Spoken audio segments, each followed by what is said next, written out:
Tentu Anda sudah sangat mengenal ini kan? Ya, benar. Ini adalah sagu. Sagu merupakan salah satu makanan pokok masyarakat di Indonesia, terutama Indonesia bagian timur seperti Papua dan Maluku. Nah, ternyata sagu merupakan makanan yang memiliki nutrisi yang baik bagi tubuh karena kandungan nutrisi dalam sagu relatif lengkap. Di dalam sagu terdapat karbohidrat dalam jumlah yang cukup banyak. Selain itu terdapat pula protein, vitamin, dan mineral. Nah, seperti apa sih cara mendapatkan tepung sagu yang banyak dijual di pasaran? Kali ini saya sudah berada di Desa Potangawan, Kabupaten Buol, untuk melihat bagaimana proses pembuatan sagu mulai dari pohon hingga menjadi tepung sagu.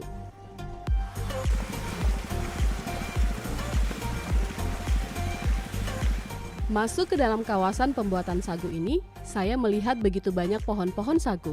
Nah, pohon sagu atau rumbia adalah sejenis palma penghasil tepung sagu. Pohon sagu memiliki bahasa Latin yakni Metrosilon. Pohon sagu hanya memiliki satu titik tumbuh. Untuk itulah pohon ini hanya memiliki satu batang saja. Nah, batang sagu inilah yang dimanfaatkan untuk membuat tepung sagu. Saya sudah janjian dengan Pak Daing, salah satu petani sagu. Dia akan menunjukkan saya bagaimana proses pembuatan sagu ini.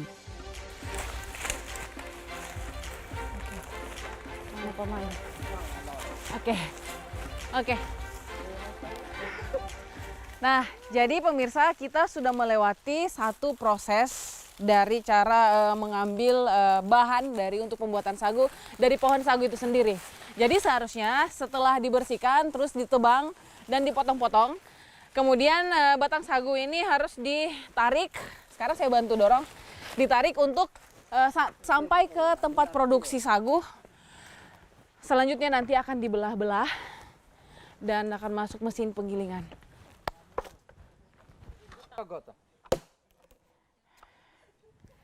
Sebelum dimasukkan ke dalam mesin penggiling, batang sagu ini dibelah kecil-kecil. Melihat Pak Daeng membelah, sepertinya gampang ya. Saya mau coba deh. Nah, sekarang saya akan mencoba membelah menggunakan kapak. Semoga saya mampu. Iya, pakai saja. Di tengah. Ih, tidak kuat. Dan ternyata ini keras. Satu kali lagi sudah. Pindah-pindah. Hancur. Yeay! Berhasil. Pak, bisa gantian. Ternyata membelahnya susah. Saya menyerah. Biarkan urusan membelah ini diserahkan kepada Pak Daeng.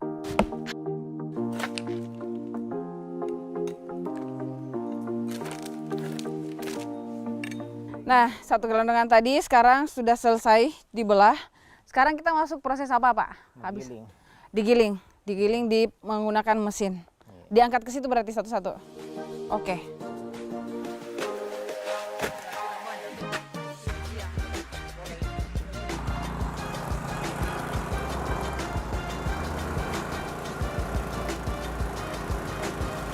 Ini adalah proses menggiling serbuk sagu itu sendiri. Dari batang ini ditancapkan ke mesin sehingga jadi serbuk.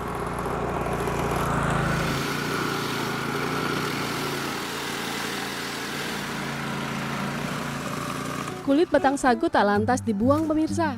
Ini masih digunakan untuk keperluan lainnya, seperti dijadikan bahan bakar memasak.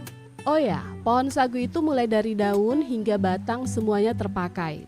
Tak ada yang tersisa. Seperti daunnya bisa digunakan sebagai atap rumah atau biasa dikenal dengan atap rumbia.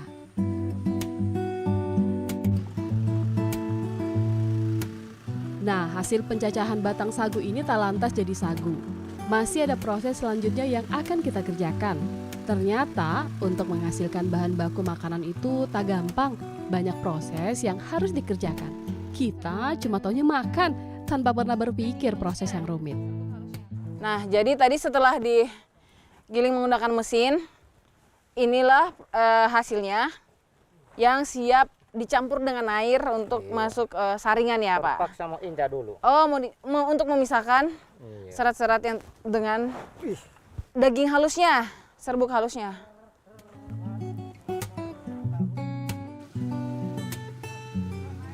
Seperti kelapa yang diambil sarinya, batang sagu yang sudah dicacah kini masuk proses penyaringan. Nah, karena pengolahan sagu di sini masih sangat tradisional, peralatannya pun masih tradisional. Batang sagu yang sudah dicacah tadi diinjak-injak seperti ini, dikuyur dengan air, dan nantinya ampas sagu akan terpisah dengan sari sagu yang akan mengendap di dasar kolam penampungan. Yang mengendap inilah yang akan dijadikan sebagai tepung sagu. Nah, ini dia hasil saringan dari serbuk jadi apa dong? Bubuk sagunya. Ini adalah hasil yang nanti siap untuk di-packing dan dijual ke pasaran dan sampai bisa dinikmati di rumah-rumah. Harus kita terus kapaknya.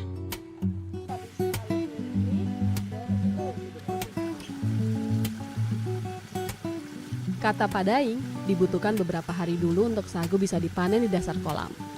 Nah, sekarang saya akan bertemu ke tempat Pak Daing untuk masuk proses packing dari sagu. Pada bagian pengemasan, saya salut karena Pak Daing sama sekali tidak menggunakan plastik. Ia memanfaatkan limbah batang sagu sebagai pembungkus sagu.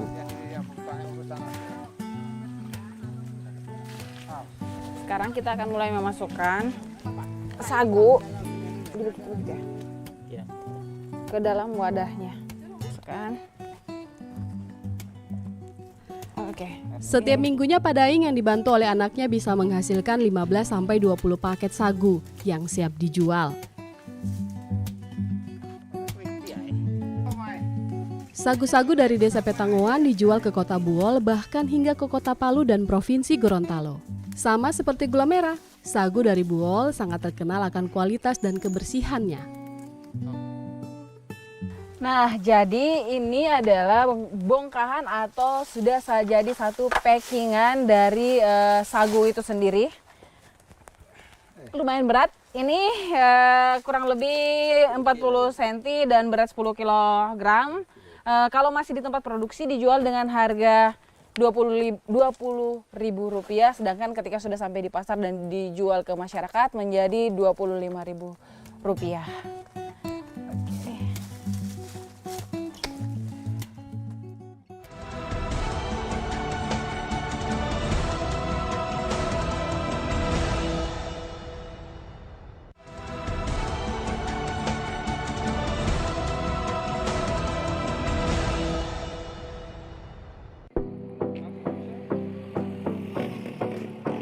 Mengenal pembuatan gula merah sudah, belajar membuat sagu pun sudah. Kayaknya perut minta diisi nih. Nah, mumpung masih di Kabupaten Buol, kita cari panganan khasnya ya. Nah, ini namanya boit. Panganan ringan yang bahan utamanya dari sagu, mirip-mirip pizza gitulah. Selain sagu, isian dari boit bermacam-macam. Ada ikan, udang, atau gula merah. Di Kabupaten Buol, boit menjadi panganan favorit. Untuk itulah boit banyak dijajakan dengan harga Rp5.000. Memasak boit masih sangat tradisional, menggunakan panggangan yang terbuat dari tanah liat. Ini sama sekali tidak menggunakan minyak. Memasaknya pun harus menggunakan kayu bakar agar aroma smokinya tercium. Nah, cara memasaknya ditumbuk seperti ini agar masaknya merata.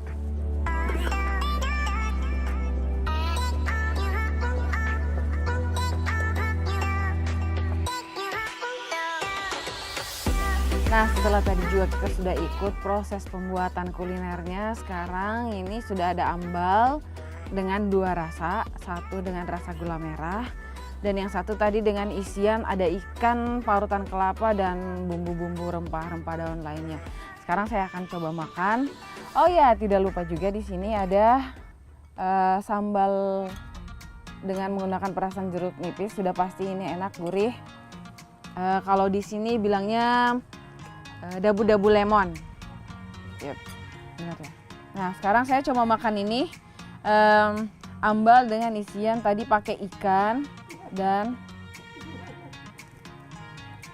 ini agak panas, masih panas karena memang baru saja dimasak. Oh, lihat sendiri kan, nah, tuh.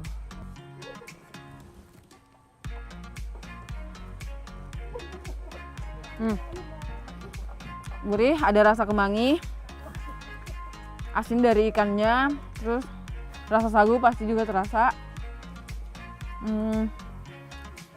Ini enak banget. Nah, kemudian di sebelah saya, ketika sudah mencoba tadi yang beraneka rasa bumbu ini, kita akan coba dengan rasa manis. Wow. Nah. Melted banget gula merahnya.